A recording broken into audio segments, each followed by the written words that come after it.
How we doing then, guys? It's the Peaky Pundit here outside the Vitality Stadium. A disappointing afternoon for United in this early kickoff. It was a game that was full of optimism as United went in search of their fourth away victory on the bounce to follow on from that fantastic result against Chelsea in the week in the EFL Trophy. It just wasn't to be.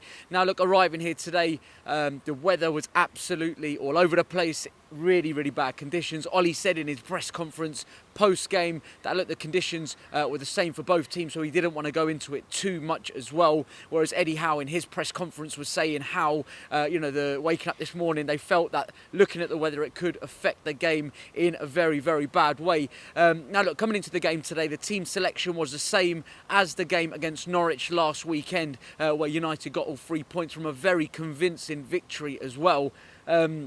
Coming into the game today, it was a game where United's front three, there was a lot of excitement put on them three as they looked to go and get all 3 points for United. Rashford and Martial, let's start with them two first. I felt they both played in parts in the game. Martial looked a little bit disjointed from Rashford at times.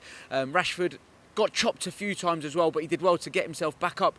But it was the early kind of first 15-20 minutes when United made quite an impressive start, looked very confident on the ball, looked very composed. And there was one flash chance that fell to Pereira on the edge of the box, and he's gone to side foot place it, and he's completely mishit it, a bit of an air shot. And then after that, we had Fred with an opportunity as well, where he could have potentially at least hit the target. He failed to do so, but United did look like they were in control for the best part of the opening 15 to 20 minutes. As the game kind of warmed up a bit and we got towards half-time, we still did well to keep Bournemouth at bay.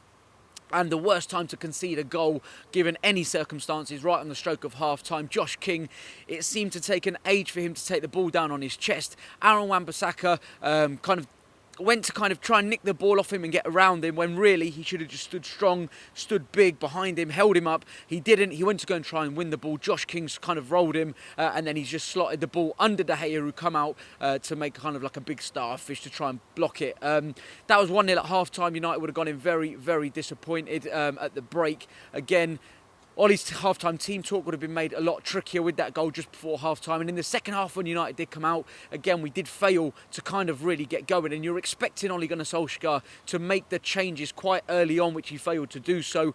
We did see the introduction of 3 substitutes throughout the second half. But for me, in my opinion, they all came a little bit too late. Now, Mason Greenwood had a fantastic opportunity to equalise for United. The ball was whipped in by Fred. It kind of missed everybody. I think he was I don't think he was expecting it, should I say. He's hit the shot and it's come back off of the post and it was cleared away. But that was probably United's best opportunity of the second half. But it just wasn't to be our afternoon. We saw Aaron Wan-Bissaka come off.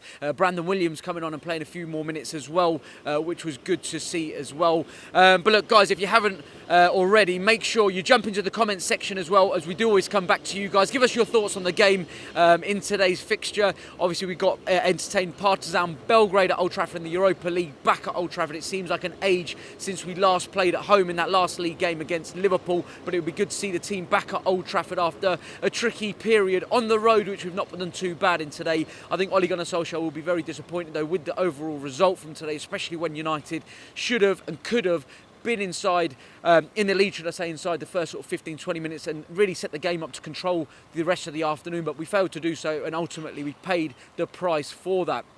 Obviously, after the game against Partizan Belgrade, United do return back to league action as well at home to Brighton. So a couple of games on the bounce at home. Let's hope we can get back to winning ways as well.